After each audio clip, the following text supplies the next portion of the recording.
Welcome back to Aether Hour, everybody. I'm your host, Conrad Franz, joined as always by Dimitri Kalugin with a big and fantastic guest here today to break down some of the most interesting and relevant news surrounding the current ongoing struggle against Zionism around the world. Of course, here in the States, as well as in the broader Orthodox world, which is something that much of the Orthodox world still today is united around, is standing against the Zionist entity and the evil that they commit against people in the Middle East, of course, Christians as well. So, Dimitri, how are you doing? How about you introduce our guest to us here today? Doing great, Conrad, and I am super stoked and very happy to have the eloquent, well spoken, and most importantly, and you'll see why, brave Mr. Lucas Gage here on the show tonight, the author of both of his books, Thoughts and Reflections on Life, as well as The Conquest of the World by the Jews, which can be obtained online and which we will discuss today. Now, Mr. Lucas Gage has taken his time to come on the show today to kind of break down some of his views on Israel, Zionism, the current state of affairs around culture, which we've discussed on the show plenty of times, but he's really in the thick of it, being an info warrior like blood and bone. And now he's here to kind of give us a breakdown on what is taking place. So, Lucas, maybe tell us a bit about yourself, and thank you for coming on the show. It's a pleasure to be here, my friends. Yeah, I'm, for those of you guys who know me, I've been doing activism for a while now. Most recently, I've been really getting into it with this October 7th thing and pissing off Zionists and world Jewry because they really don't like me. They recently got me suspended for 3 months over a highly deceptively edited video, which came from a rant that I made, and the Canary Mission chopped it down to a minute 30 seconds or something and convinced Elon Musk that my metaphor of slaying demons, which again is from a spiritual realm, right? It's kind of like a metaphysical concept meant to kill Jewish people. When I was talking about slaying demons in a X space, right? So if I say, hey guys, I'm going to kick your ass in the basketball game, does that mean I'm literally going to kick you in the butt while we play basketball? No, it just means I'm going to fight. So slaying demons is slaying liars. And I literally, the next sentence, which they conveniently leave out of their edit, says, you shame them, you call them out and show them what they are. That's all you do. I literally say that. So they tricked Elon Musk because all these Jewish groups were spamming, oh, he's going to kill us. He's going to kill us. And he fell for it. And, he suspended me for 3 months, which is better than forever.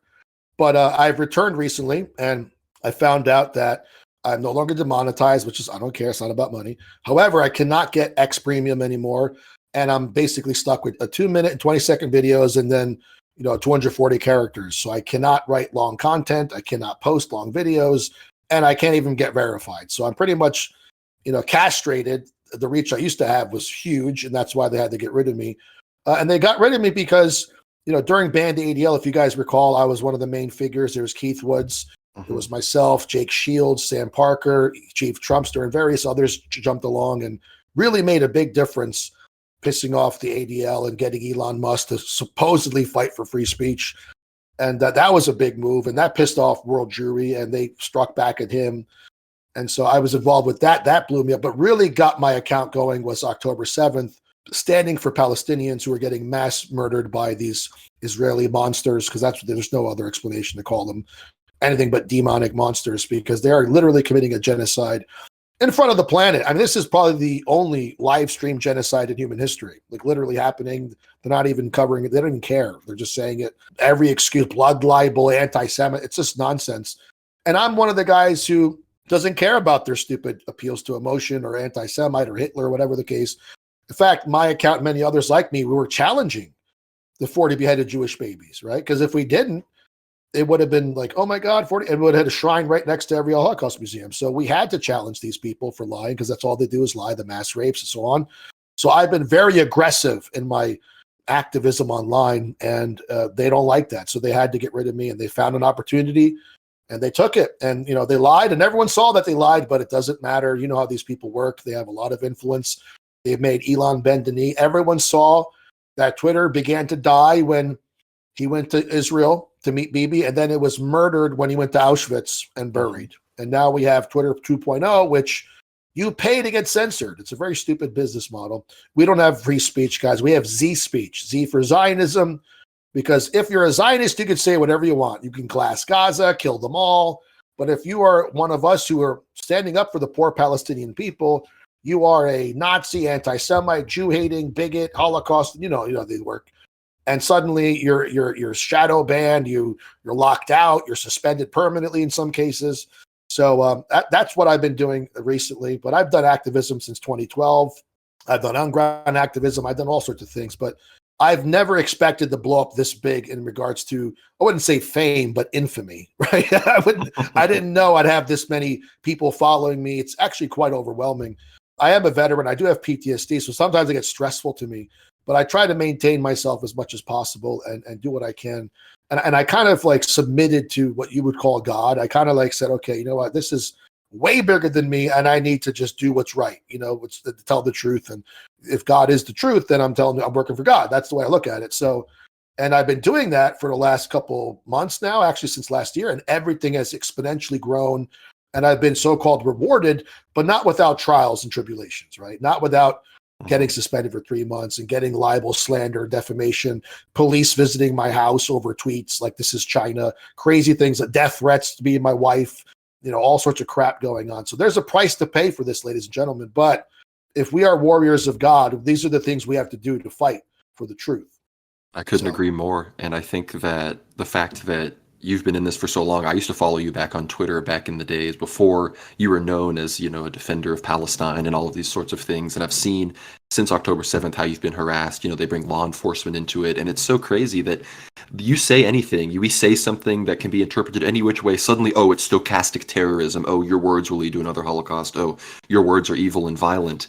And then the moment they say something that is literally a call for violence, suddenly we need to be re-educated about the Holocaust to contextualize the comments. It's a complete, saying it's a double standard is absurd. It's a domination of a narrative and a people over an entire, multiple nations, groups of people, the world essentially. So it's terrible to see, and the fact that they got you on that 3-month ban. It's the most extreme ban without completely suspending anybody. You're kind of the test case right now for like, how can we somehow still ban these people without actually going right back to the perma bans that we do. And you're right. Seeing X be the way it is right now, we blew up huge during a lot of the Russia-Ukraine war, as well as October 7th. We gained a lot of followers on our accounts, and it was really great. We really felt like we could speak our mind, and now we're back to, double checking our tweets, scrolling back through old tweets, making sure you didn't say anything and deleting things so you don't get your account banned. It's really not a good atmosphere right now, despite the fact that for a brief period we saw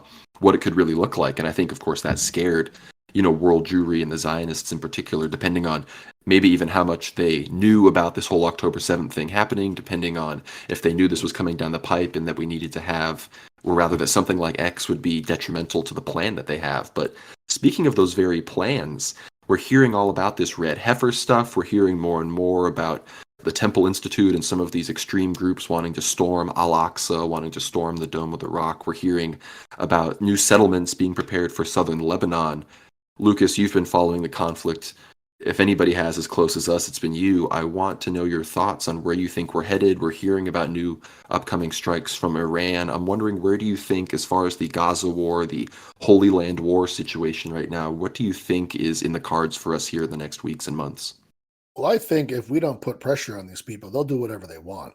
They'll slaughter as many red heifers and all these weird satanic rituals. They'll do it all. But we have been putting pressure on them. We are exposing what they're doing. And, the Palestinian resistance is doing what it can, but it can't do everything on its own. We have the Houthis blocking ports and ships, and we have other organizations, putting pressure. Just recently, I think the UAE said, so they're going to sever ties to Israel or something like that. Mm-hmm. We really need to see the Arabic world to stand up. Look, that's one of the things I spoke to many people, because during the October 7th, a lot of people from all over the world, specifically Muslims, reached out and said, you're a hero, we love you. And I say, guys, what's wrong with all the other, why aren't they helping you? They're traitors, turns out. Saudi Arabia, Egypt's getting paid not to do anything. There's a lot of treachery, just like any other countries in the world. So I was shocked to hear that. I thought the Muslims would unite, but they have Zionist traitors in their countries that are running things. And, you got, like I said, Yemen is doing what they can, and Hezbollah. We have Iran. Now, Iran they just lost, I think, 3 generals, correct?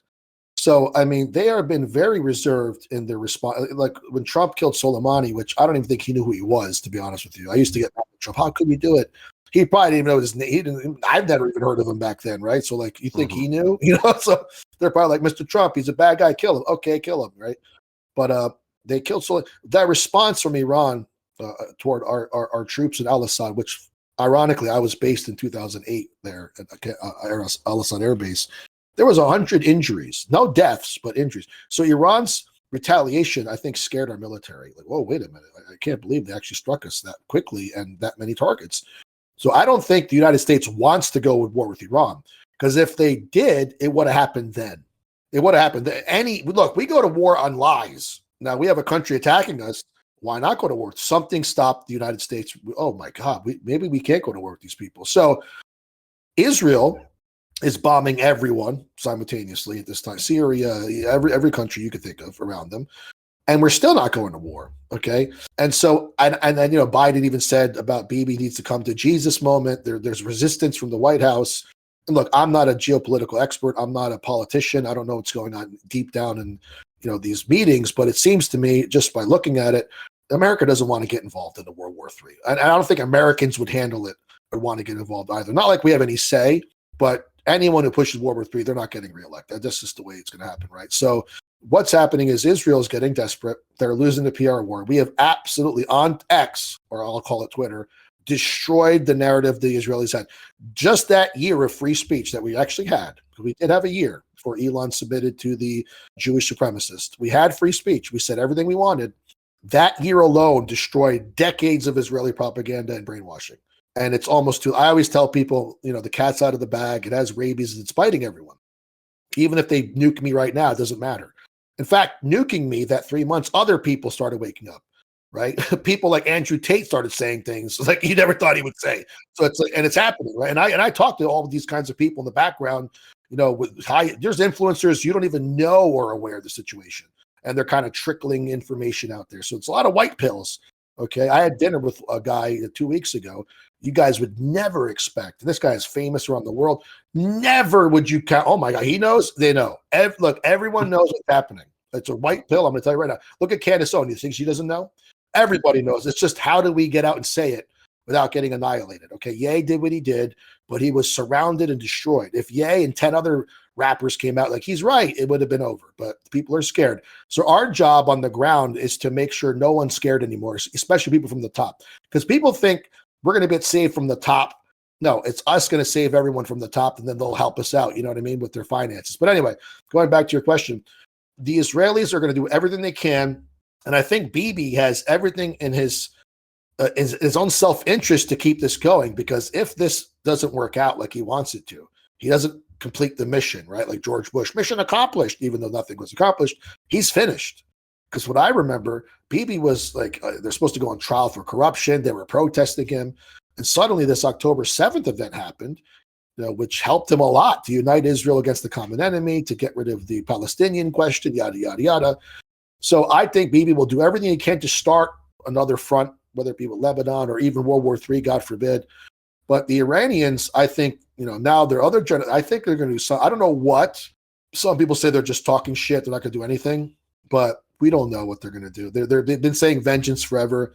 I hope they do. Israel will only respond, or rather behave, with military action at this point.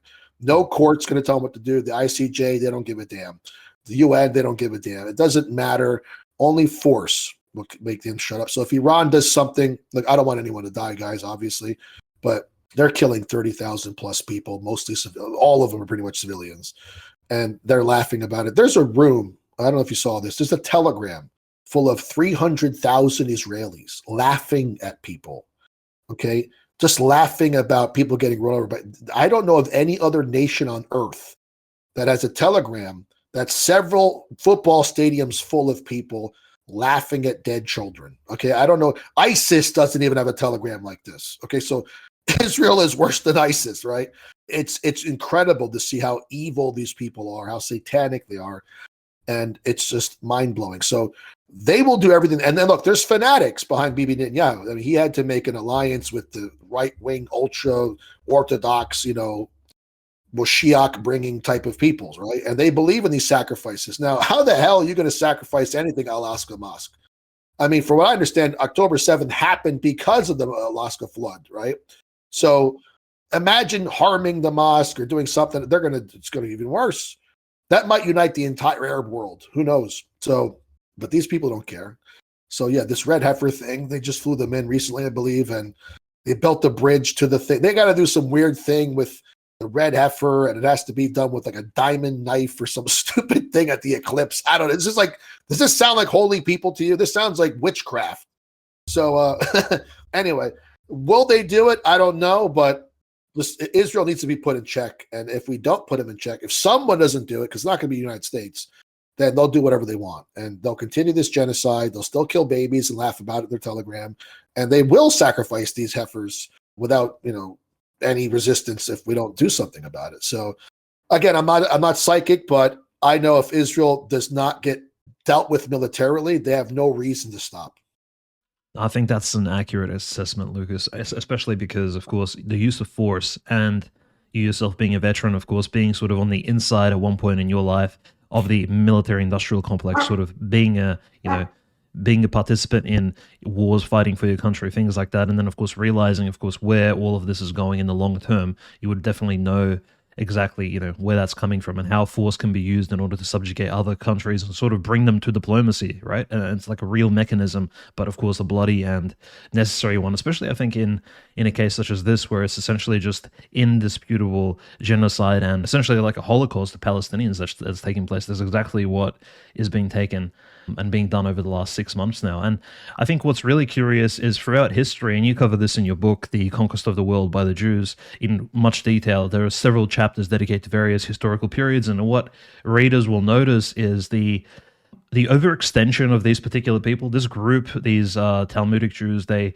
throughout history, always take the gloves off. They always lose it. They can't keep their cool and can't keep a methodical, strategic approach to, say, dominating the world through either finance or, of course, military conquest. It always has to take on some exaggerated form. And I think historically, like, it's very obvious, especially for some of the Orthodox Christian followers, like you can just run down the history, for example, like when Jerusalem was first taken by the Persians in the 600s during the reign of Heraclius, this is before the coming of Muhammad, it was very clear who opened the gates of Jerusalem to the Sassanid armies, which ensued in this massive slaughter that took place within the city itself. So even during wars, there's always been this betrayal, these sort of internal schemes. And of course, the Jews came around again during the reign of Sviatoslav and the early Kievan Rus period of history, where they were enslaving Slavs and sending them as slaves to the early sort of Turkic Ottoman imperial sort of, I wouldn't say vassals, but their allies in the south, and selling them to the Arabic slave trade, things like that. And we see it throughout history where whenever we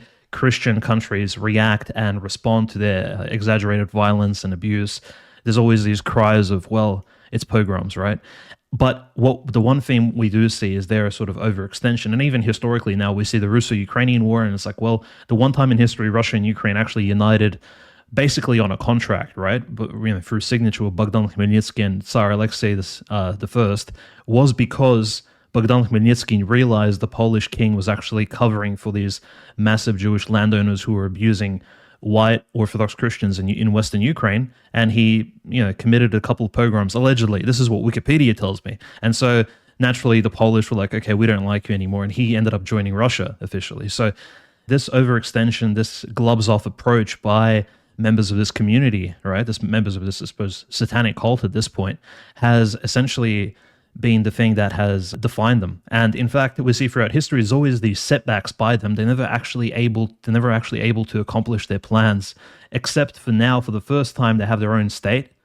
They have their own country, maybe since the time of the Khazarian Empire, essentially, where they have sort of military might, and they're able to, and what do? They execute what we can see as just a complete genocide on the face of it, so bombing children indiscriminately, as what you described. And essentially, Lucas, I just wanted to ask, like, given this sort of like unmasking approach, it seems like even with the tunnels, right, they had that massive fight inside of the synagogue, like they're having turf wars on camera before the whole world, without, and then of course it leads to the reveal of the tunnels, which unfortunately you were banned during that particular story, but it really reveals how arrogant these people are, because an arrogance and pride, this sort of self-interested drive, is of course of the devil, probably, as most Christians understand, and this is like the most demonic element of it. It's just that we can do whatever we want, we are God's chosen, when in fact it's like, well, perhaps you're not chosen by God, perhaps you're chosen by a different entity, because what we're seeing right now is definitely not the work of any God, let alone the one from the Old Testament or the New Testament. So I think what we're seeing, Lucas, do you have any comments to make about this sort of their gloves off approach, the fact that they, of course, through their arrogance, overextend and perhaps even cause their own demise temporarily throughout history, like in the Weimar Republic, they kind of overplay their hand, and say even in Soviet Russia in the 1920s and 30s, legalizing abortion, homosexuality, all in one. And of course, somebody like Stalin coming along and countering it, or someone like, the Nazi Third Reich Party coming essentially as a massive reaction to the Weimar degeneracy. I think what we're seeing today will either warrant the end of the world or a massive reaction. There's really only two ways to go about it. Yeah, this is the characteristic. This is why they cannot win, because they could win. They're like the bad guys in a movie. They got you tied up in a chair. All he has to do is shoot you in the head. Instead, he tells you his whole plot. And he starts bragging about it. And while he's doing that, you tie yourself out of the chair and you jump on him. And they do this over and over. I mean, if I were them, I'd say, guys, we have all the banks. We never have to work a field again. Let's just live off interest. And give the goyim some video games, let them eat the food and watch porn, and we just sit here. No problem. Okay, no problem. Nobody would care. Instead, we want every block, and we want cameras everywhere. We want to rape kids and murder children and they just don't know when to stop. That's literally their problem. They have an arrogance, a chutzpah. They want the entire world. Tikkun olam, repair the world. They want the whole thing, which is insane. Who wants to? I mean, I don't want to control my neighbor's house. Like my neighbor next, I don't want to control. They want to control everyone's house, everyone's children. This is what they believe it's given to them, right? And I don't know what God chose them. It's certainly not the one that's righteous and omniscient, and it's certainly not that God. So, it is a incredible hubris. And like you mentioned, what was Lucifer's sin? It was he thought he was better than God. And if you look at I think it's in the Talmud, one of their rabbis beat God in an argument. I mean, how insane is that, right? It's like incredible. So this is the chutzpah, they say. It's called chutzpah. This is what they have, chutzpah. It's incredible, and I've never seen it like it. And many people written about, there's a guy named Hilar Balak, who was, like me in a way. He kind of changed my view in the JQ. And he tried to make peace. Like, look, I want to speak to both sides, Jews and Gentiles, and he just found the Jews have this arrogance that they don't hide it. They just openly, we're 1 out of 4 Nobel Peace Prizes. Without us, your country will fall apart. Meanwhile, we have no power. It's like, well, how does our country fall apart if you have no power and we're jealous of what? It's like, you guys don't make any sense. Contradiction after contradiction. But it's this arrogance and chutzpah that it should be their way. You have to listen to their narrative. And that's how they do this. And they always go too far. And we've seen this throughout history. They never know when to stop, because they don't know that it's a time to stop, or maybe it's not. They don't have self-reflection. I honestly think they do not have self-reflection, because when you when you argue these people, it's always someone else's fault.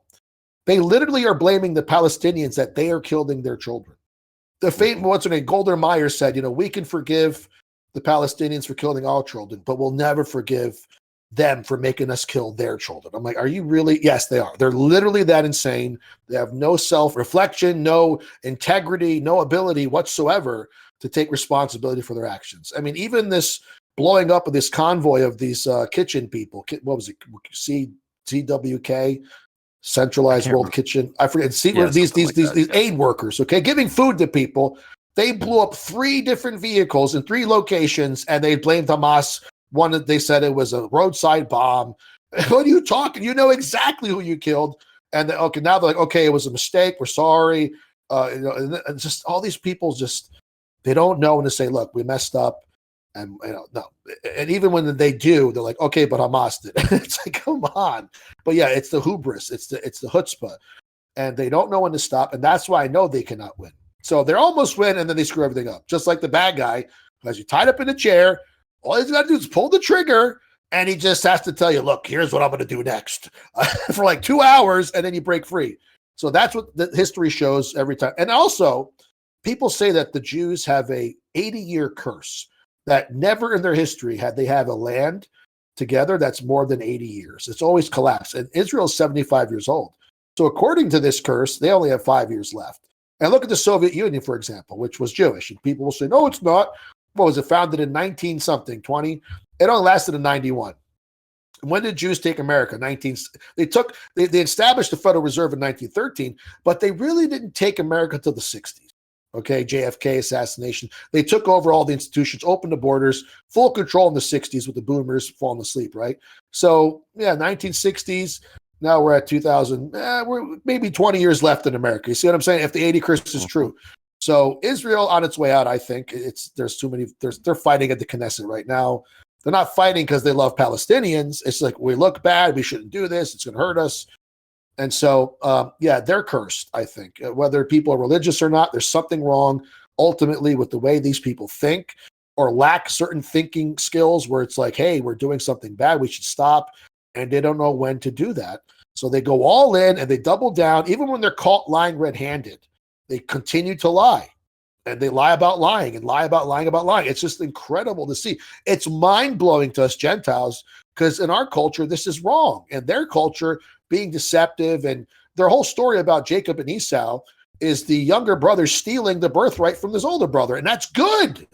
It's good. And if you read the Conquest of the World by the Jews, as you read, I think you have it there, Dimitri. You got the book? Yeah. So in the book, they say, first of all, Jews are always at war. Unlike the Arabs who they have a peace. They let you know we're at peace or at war. Jews are always at war with us. Always. They never shut it off. And they look at all of mankind as people that could be deceived. Because they're at war always, everyone can be deceived. It's just it's the way mankind are there to be exploited and deceived. All the Gentiles are. It's part of the way they look at us. They don't have the same love. They don't have a platonic love of the world. They don't believe in courage and honor and the virtues they have among themselves. Yes. But then they turn and take the vices to poison us. You see? So it's an interesting book. I recommend, we'll get into that later, but this is their way of life. This is their culture. It's not a Zionist thing. It's a Jewish thing. And so they promote this Jewishness and they Judaize society, which for us is bad, but for them is good. So yes, they don't know when to stop and they usually destroy themselves. And that's just the way it works. So we got to sit tight and just, point fingers at, look what they're doing. They're bombing babies. No, we're not. Yeah. Well, what's this video? Hamas did it. No, he didn't. Hamas was over there. What you're doing here? That's your airplane dropping the bomb. It's like, it's so crazy, but yeah, it's what's happening. Well, it shows you the power of these mediums. I think it was Landshark on Twitter that said, give me an unbannable Twitter account and I could take over the world. And I think that shows you that, if your account was somehow unbannable, you could single-handedly basically turn the world against Israel. But they have to, they have to do the censorship and all of these sorts of things. I love your analogy of the 80-year Jewish life cycle to these other states that on the outside aren't quote unquote Jewish states, but we know through things like the Federal Reserve and Bretton Woods and these and like the Soviet Union, obviously due to its Jewish roots, we know that these are in effect, Jewish states. And obviously the Soviet Union makes perfect sense on that timeline. And in the Orthodox tradition, we on this show, of course, love to talk about the prophecies of Saint Paisios, Saint Porphyrios, Saint Cosmas of Aetolia, some of these other Orthodox saints of more recent times. And Saint Paisios said that 75 years in, Israel's gonna be done for. And as far as America goes on that 80-year timeline, it seems to me that we're in an inflection point right now, Lucas. Like either the U.S. will collapse if it maintains its Judaism in that regard, or it will become something new. The Jewish nature of it would be overthrown and a new nation would emerge. So regardless, I think the 80-year timeline is going to happen. Right. It's just, will it be an American collapse or will it be, I guess you could say, an American Renaissance? And it's going to be a very interesting time that we're all living through right now. Of course, we've mentioned all of these prophecies that the Jews themselves are trying to bring about. And we know that throughout history, they've tried to do this. Of course, we know about the Emperor Julian, the apostate who tried to, unchristianize the empire after Constantine and everything. He helped the Jews attempt to rebuild the third temple, and God, brought fire up from the earth and earthquakes and destroyed all of them.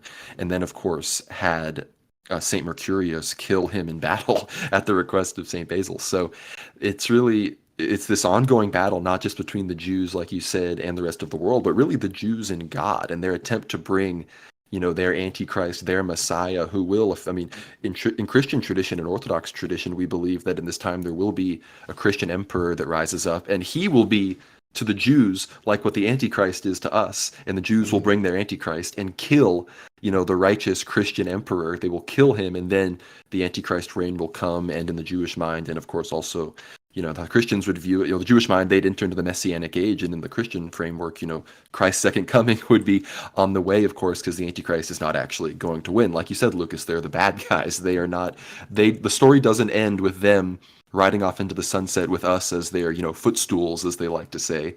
It ends with either their destruction or conversion away from Judaism. Those are really the only ways that it can go. So I really like your you're piecing those I guess traditions together there. Thank you for listening to this free segment of the Eighth Hour. For the full subscriber-only episode, make sure to check out our World War Now Substack in the video description.